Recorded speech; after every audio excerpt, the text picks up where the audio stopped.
Ex-volunteer force long live! Long live! Long live! Ex-volunteer force long live! Long live! Long live! सराइबिल बसुगाव अल बड' एक्स volunteer फर्स आफादा सेथि बोसोरारि जथुमा खुंफुंदों। क'क्राझार जिल्लानि गसाइगाव महकुमानि सिङाव थानाय बसुगाव गेलेग्रा गेवलां फोथाराव 26 आरो 27 अक्ट' साननैनि हाबाफारि लानानै क'क्राझार जिल्ला अल बड' एक्स भलुन्टियार फर्स आफादनि बानजायनायाव साननैनि हाबाफारि लानानै गिबि खेबनि थाखाय सेथि बोसोरारि जथुमा खुंफुंदों। बिनिनो दिनै गिबि सानाव हाबाफारि बायदियै गाहाय गेट बेखेवनाय, गाहाय सायनासालि बेखेवनाय आरो गाहाय जामुंसालि बेखेवनायजों लोगोसे थान्दै जुथुमा थान्दै आजावनाय बायदि हाबाफारिया जानानै थाङो। लोगोसे बे हाबाफारियावनो गेवलां मेलाव गाहाय आलासि महरै नुजाफैगोन अल बड' भलुन्टियार फर्स आफादनि बारग' आफादगिरि डक्टर फुकन बर' आरो बेनजायग्रा मोसाहारि बिथाङाबो बे हाबाफारियाव बाहागो लाफैगोन होननानै बुंथिदों खुंफुं आफादनि नेहाथारि निरन्जन मोसाहारिया। बेजों लोगोसेनो जाथि धोरोम बासियालासेनो ओनसोलनि गासै मेलेमजिबि साननो हनो गोरों रायजो राजा आरो सरासनस्रा सुबुंफोरखौबो हाबाफारियाव बाहागो लाफैनो आरो मेहेर गोनां खालामफैनो थाखाय खावलायहरदों बानजाय आफादा। गसाइगावनिफ्राय खौरां दैथायगिरि नितुन्जय सिंह ब्रह्म। नोंथांमोनखौ आं सराइबिलाव जानो नागिरनाय जोंनि क'क्राझार जिल्ला एक्स भलुन्टियार अर्गेनाइजेशन कमिटिनि जे देग्लाय 2023 मायथाइयाव first annual convention Kokrajhar district ex volunteer अर्गेनाइजेशननि दिनैनिफ्राय जोंहा जोंनि सराइबिल बसगाव गोजौ फरायसालिनि फिल्डआव जागायबाय। बे जागायनाय कन्भेन्सन बा कनफारेन्सआवहाय जोंहा गुबुन गुबुन जायगानिफ्राय आलासि बिथांमोनहा फैगासिनो दं। जोङो फुंनिफ्राय हाबाफारि बादियै 7:30 मेइन गेटखौ बेखेवनाय जाबाय।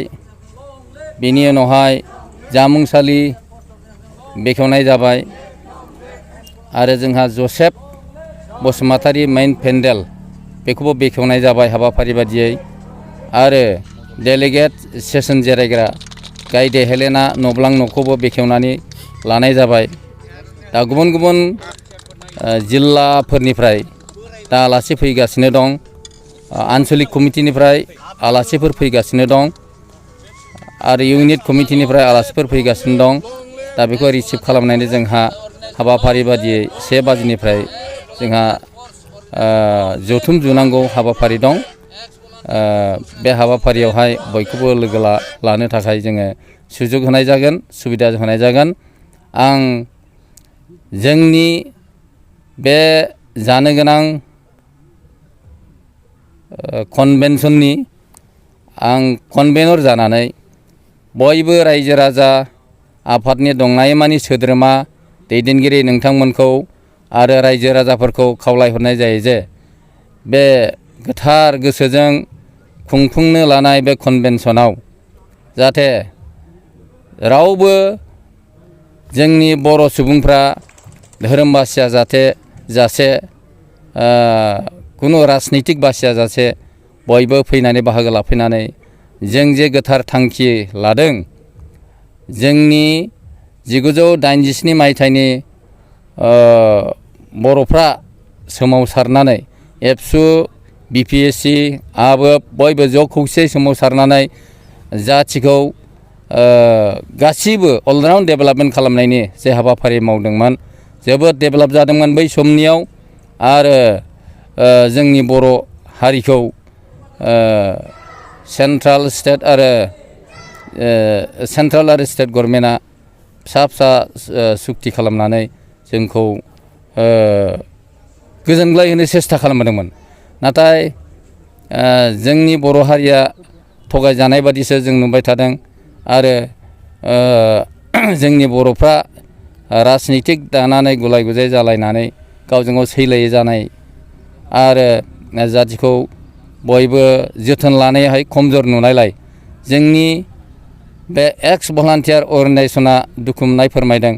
जों 1987 मायथाइयावहाय जेबायदि हाबाफारि लानानै जातिखौ फोसाबदोंमोन, आन्दलन खालामदोंमोन, बेबायदि स्पिरिटजों खामानि मावनायखौ जों नुवाखै। ओंखायनो गोदान गोसो लानानै जों फोजाखांनो जोंनि इयुन जोलै हान्जाखौ जाथिखौ गोख्रों आरो गोरा खालामफिननानै जोंनि इयुननि जेनाखि बर' हारिनि दावगानायनि हाबाखौ मावलांनो हायो बेखौ फोरोंनो थाखायनो जों दिनैहाय बे कनफारेन्सखौ खुंदों आरो बयबो रायजो राजा आइ आफा नोंथांमोनखौ धोरोम आरो समाज बासियाजासे बेवहाय लैहोर लैहोर फैनानै बाहागो लाफैनो थाखाय आं जथुमनि नेहाथारि जानानै बयखौबो गुरैयै हांख्रायहरनाय थाबाय। गोजोन्थों।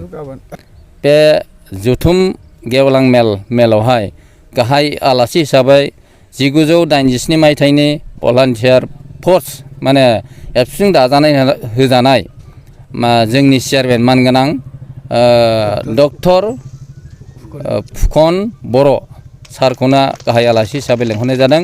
बिथाङा नुजाफैगोन आरो बिथांजों लोगोसे कनभेनर हिसाबै जोंहा बै समावनो दैदेनदोंमोन जोंनि ओनसोलावनो दं बिथांनि मुङा मानगोनां सनाराम बाग्लारि सार। बिथांमोनहा नुजाफैनानै जोंखौ गोथार गोसोजों बोसोन होगोन मा रोखोम समाजखौ सिबिनानै जाथिखौ डेभेलप खालामनायनि हाबा मावलांनांगौ बिनि सोमोन्दै जोंहा दिनैनि डेलिगेट सेसनावबो जों सावरायगोन आरो बिथांमोनहा नुजाफैनानै हयथ' जोंखौ मोजां बोसोन होगोन। बे आसायैनो दिनैनि खुंफुंनाय मेलखौ जोङो आवगायलांनो नागिरदों आरोखि।